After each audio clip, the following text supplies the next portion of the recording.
आज हम अर्थशास्त्र में इकाई 4 पार्ट 6 बाजार के प्रमुख रूप के अंतर्गत प्रश्न उत्तर के बारे में देखेंगे। प्रश्न, बाजार से क्या आशा है? तो इसका उत्तर यहाँ से होगा। सामान्य बोलचाल की भाषा में बाजार शब्द का प्रयोग उस स्थान विशेष से लगाया जाता है जहाँ पर किसी वस्तु के क्रेता एवं विक्रेता एकत्रित होकर वस्तुओं के क्रय विक्रय का कार्य करते हैं। इस प्रकार सामान्य अर्थ में बाजार के लिए निश्चित स्थान तथा खरीदने एवं बेचने वाले की उपस्थिति जरूरी है, परंतु अर्थशास्त्र में बाजार शब्द का प्रयोग व्यापक अर्थ में किया जाता है। इस व्यापक आर्थिक दृष्टिकोण के अनुसार बाजार के लिए किसी विशेष स्थान का होना आवश्यक ही नहीं, बल्कि अर्थशास्त्र में जिस क्षेत्र तक वस्तुओं की मांग और पूर्ति होती है वह समस्त क्षेत्र उन वस्तुओं का बाजार कहलाता है। इस प्रकार से यहाँ पर परिभाषा भी दी गई है। 3 परिभाषा यहाँ पर। पहला है कुर्नो के अनुसार, दूसरा प्रोफेसर सिजविक के शब्दों में, तीसरा केयर्न्स कॉन्स के अनुसार। तो इस तीनों में इसको भी एक परिभाषा को भी हम लिख सकते हैं। अगला प्रश्न है बाजार की प्रमुख विशेषताएं कौन कौन सी? तो यहाँ पर बाजार की विशेषताएं, पहला है एक क्षेत्र,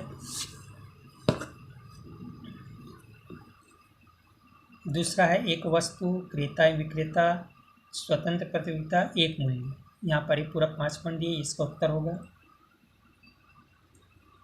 अगला प्रश्न है बाजार का वर्गीकरण कीजिए। तो यहाँ पर है बाजार का वर्गीकरण।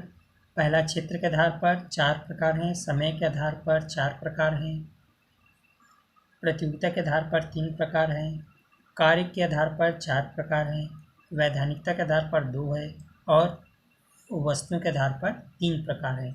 ये पूरे चार्ट इस प्रकार से बनेंगे बाजार के वर्गीकरण के अंतर्गत।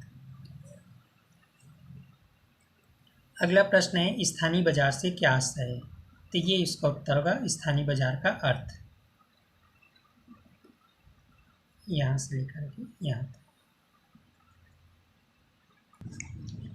अगला है अति अल्पकालीन बाजार, अल्पकालीन बाजार, दीर्घकालीन बाजार और अति दीर्घकालीन बाजार से क्या आशय है?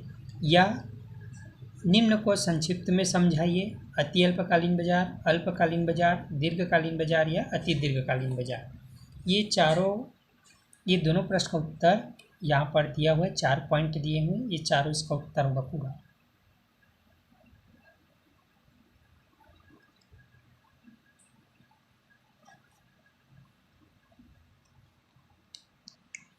इसके बाद अगला प्रश्न है उचित बाजार एवं अवैध बाजार से क्या आशय है? इसका उत्तर ही होगा उचित बाजार।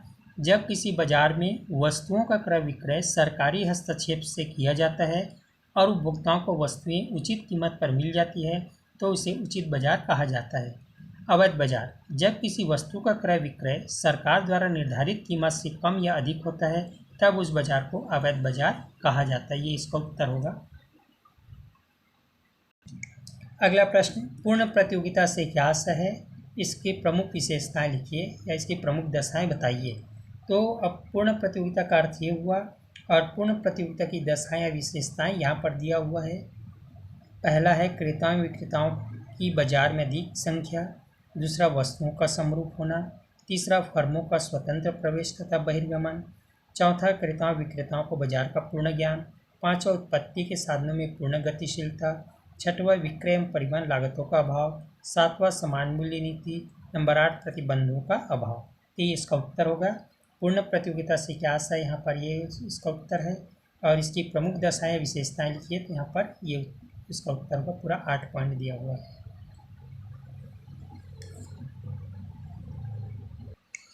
इसके बाद अगला प्रश्न है क्या पूर्ण प्रतियोगिता काल्पनिक है? स्पष्ट कीजिए। तो इसका उत्तर पूरा ये होगा। यहाँ पर पूरा 5 पॉइंट दिया है। अगले पेज में भी इसका डिटेल दिया हुआ है। पहला है क्रेता एवं विक्रेताओं का बड़ी संख्या में होना, दूसरा वस्तुओं का समरूप होना, तीसरा फर्मों का स्वतंत्र प्रवेश तथा बहिर्गमन, नंबर 4 बाजार का पूर्ण ज्ञान, नंबर 5 उत्पत्ति के साधनों का पूर्णतः गतिशील होना। ये इसका उत्तर होगा। प्रश्न रहेगा क्या पूर्ण प्रतियोगिता काल्पनिक है? समझाइए या स्पष्ट कीजिए। तो इसका उत्तर होगा पूरा 5 पॉइंट रहेगा। इसका अगले पेज में भी इसका डिटेल दिया हुआ है। अगला प्रश्न, अपूर्ण प्रतियोगिता से क्या आशय है? अपूर्ण प्रतियोगिता के कारण बताइए या अपूर्ण प्रतियोगिता को जन्म देने वाले प्रमुख कारण कौन कौन से हैं? तो इसका उत्तर होगा अपूर्ण प्रतियोगिता का अर्थ ये है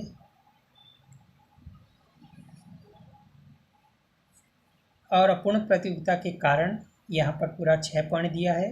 पहला है अल्पसंख्या में विक्रेता, दूसरा वस्तु के गुण में अंतर, तीसरा मूल्य में अंतर, चौथा विज्ञापन, पांचवा परिवहन लागत, छठवां क्रेताओं की अज्ञानता।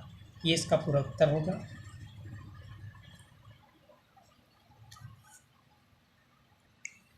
अगला प्रश्न है द्वैधिकार से क्या आशय है, इसकी विशेषताएं लिखिए। तो द्वैधिकार का आशय जो है यहाँ से पूरा इसका उत्तर होगा यहाँ तक। फिर नीचे में इसकी विशेषताएं दी गई है, 5 पॉइंट है इसमें, तो ये पूरा इसका उत्तर होगा।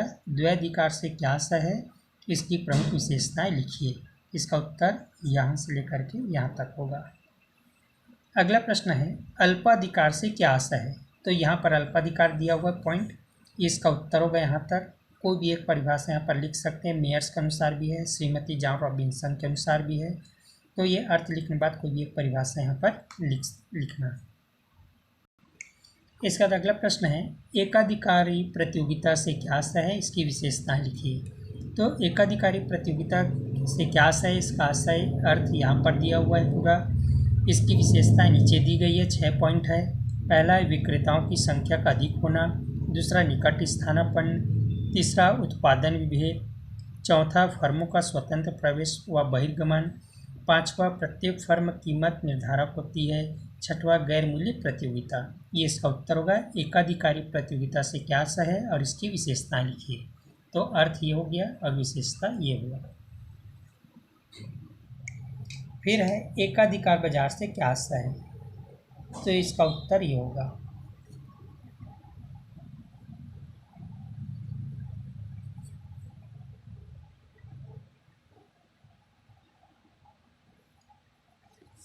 नीचे में परिभाषा भी दिया हुआ, कोई भी एक परिभाषा लिख सकते हैं।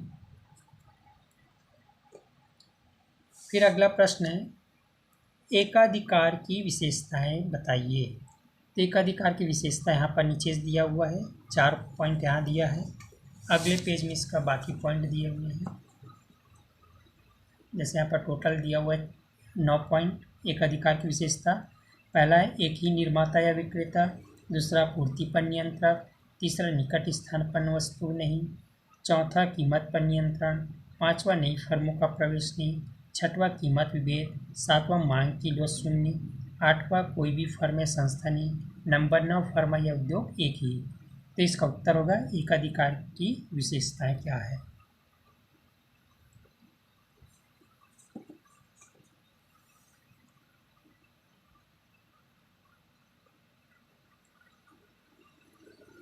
अगला प्रश्न है पूर्ण प्रतियोगिता एवं अपूर्ण प्रतियोगिता में क्या अंतर है।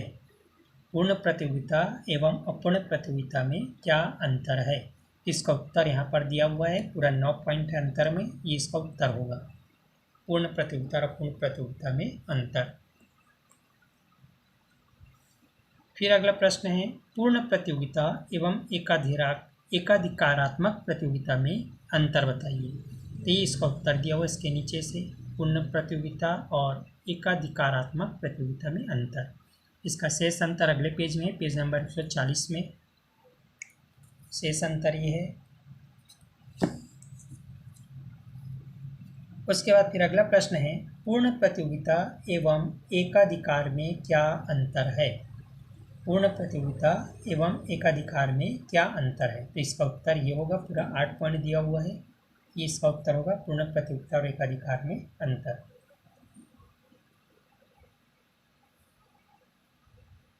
अगला प्रश्न है बाजार के विस्तार को प्रभावित करने वाले तत्वों को समझाइए।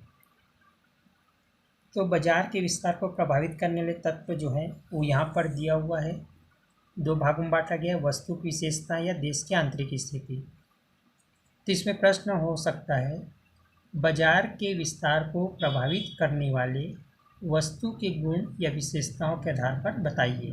तो इसका उत्तर ये वाला होगा। पूरा 8 पॉइंट होगा। सर्वव्यापक मांग, वहनीयता, टिकाऊपन, पूर्ति की पर्याप्तता, नमूने एवं ग्रेड की सुविधा, सुख्याति, कीमत की विशेषता, स्थानापन्न वस्तुओं की उपलब्धि। इसी में या दूसरा प्रश्न ये भी आ सकता है कि बाजार के विस्तार को प्रभावित करने वाले देश की आंतरिक स्थिति के तत्वों को स्पष्ट कीजिए।